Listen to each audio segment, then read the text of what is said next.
Salut, je suis en train d'apprendre React sur le tas et je voulais vous faire part d'un petit problème que je viens d'avoir et qui je pense va peut-être vous aider aussi. Donc pour faire simple, j'ai deux composants.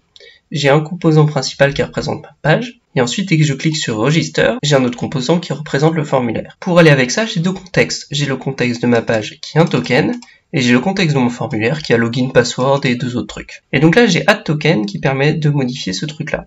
Donc dès que je clique, pas de problème, ça se modifie. Mais par contre, du côté du formulaire, j'ai une modification qui est mise en place dès que je écris dans mon truc login. Mais ce qui se passe, c'est que ça bouge pas. Mais par contre, si dès que je modifie mon champ login et que je mets à jour mon token, là ça passe.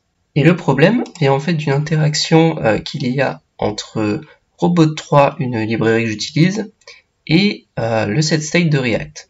Le contexte ici que j'ai en paramètre de la machine, c'est le contexte de React. Et moi ce que je fais, c'est que je rajoute mon champ supplémentaire du coup, qui est mon login. Mais le problème de faire ça, c'est que vu que en JavaScript, quand on passe des paramètres, c'est par référence, en faisant ça, je modifie le contexte actuel. Ce qui fait que React ne considère qu'il n'y a pas eu de modification avant ou après, et du coup il ne re-rend pas le composant. Du coup en fait, pour résoudre le problème, il faut que je crée une nouvelle constante, qui sera un clone de mon contexte, et ensuite je lui rajoute mon nouveau champ, et je le retourne.